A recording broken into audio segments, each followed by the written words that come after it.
खबर आपको दें कि पाकिस्तान और IMF के दरमियान तकनीकी सतह के मुज़ाकरात के दौरान FBI टैक्स आमदनी बढ़ाने का प्लान IMF को पेश करेगा। माली साल का टैक्स हदफ हासिल करने के लिए इक़दाम से भी आगाह किया जाएगा। पाकिस्तान और IMF के दरमियान तकनीकी सतह के मुज़ाकरात के दौरान FBI टैक्स आमदनी बढ़ाने का प्लान IMF को पेश करेगा।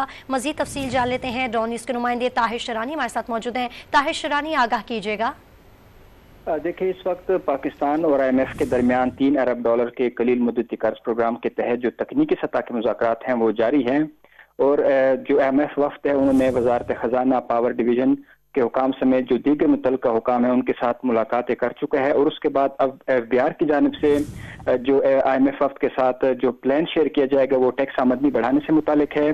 रवां वाली साल के लिए जो FBR का टैक्स वसूलियों का हदफ है वो 9,415 अरब रुपए है। इस हदफ को कैसे हासिल किया जाएगा, इस हवाले से IMF को आगाह किया जाएगा, क्योंकि जो रवां वाली साल की पहली से 4 महीने हैं इस दौरान तो जो टैक्स हदफ है वो हासिल हो चुका है, लेकिन FBR को ये खदशा है क्योंकि दरामदात कम हो रही है और उसके साथ अगर रुपया भी मुस्तहकम रहता है तो उस सूरत में दरामदात की सूरत में जो कमी की सूरत में जो FBR के टैक्स वसूलियाँ हैं वो मुतासर हो सकती हैं। इसके मुतबादल के तौर पर जो शॉर्टफॉल है वो किस तरह पूरा किया जाएगा, इस हवाले से IMF वफ्द को आगाह किया जाएगा और IMF ने टैक्स दंदगान की तादाद बढ़ाकर महसूलात को बढ़ाने का मुतालबा कर रखा है और IMF ने मुख्तलिफ शोबों से टैक्स वसूली की तफसीलात भी मांग रखी है। बहुत शुक्रिया तफसील देने के लिए ताहिर शरानी आपका।